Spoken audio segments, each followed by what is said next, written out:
ఈ సన్నివేశము 1847 సంవత్సరం ఫిబ్రవరి 22వ తేదీన ఉదయం 7 గంటలకు ఉరి తీయబడిన వీలవాడ నరసింహారెడ్డి ఆత్మ 1947వ సంవత్సరం ఆగస్టు 15వ తేదీ వరకు క్షోభించి సరిగ్గా 100 సంవత్సరాలకు స్వాతంత్రం సిద్ధి పొంది శాంతించినది.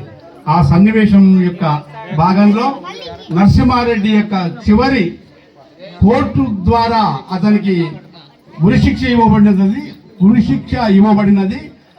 ఉరిశిక్షకు తీసుకోబోతున్నప్పుడు అతని యొక్క ఆఖరి కోరిక ఏమిటి అని విచారించడం జరిగింది. ఆ యొక్క సన్నివేశాన్ని ఇప్పుడు మన బలి చెప్తున్నాడు ఏకపాత్రాభినయంగా.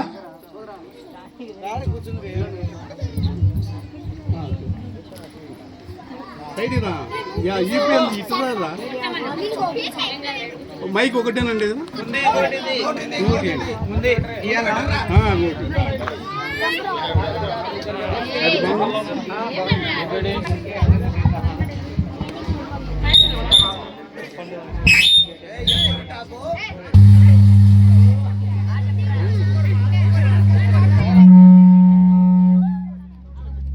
Hello hello hello hello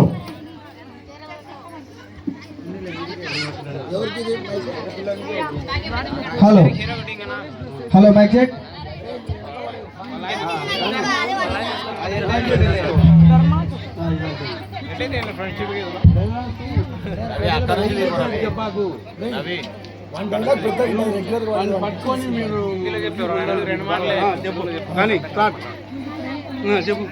mister Narasimha Reddy, నీ చివరి కోరిక ఏమైనా ఉన్నదా? బ్రిటిష్ ప్రభుత్వమా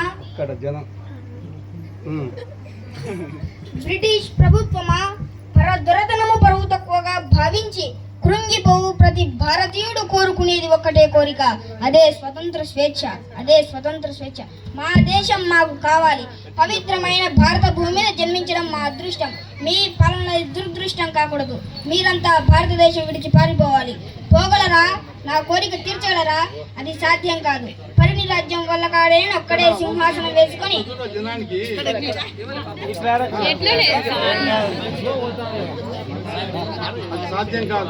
అది సాధ్యం కాదు. పరిణి రాజ్యం వల్ల కాడేని ఒక్కడే సింహాసనం వేసుకొని ఆ భస్మ సామ్రాజ్యాన్ని కూడా పాలించి తృప్తి పడే దారుణ స్వార్థపరులు మీరు. ఇప్పుడు కావాల్సింది నీ ప్రసంగం కాదు.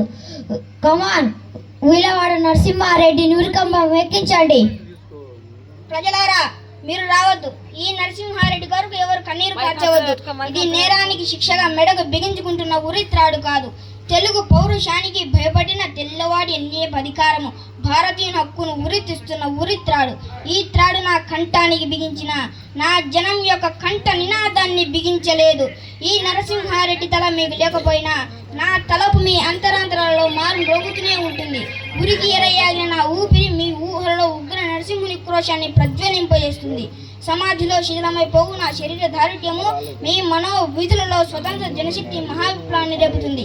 దేశం కోసం వదిలిన ప్రాణాలు భావి భారత వీర యోధులకు ఇంధనమై నిలుస్తాయి.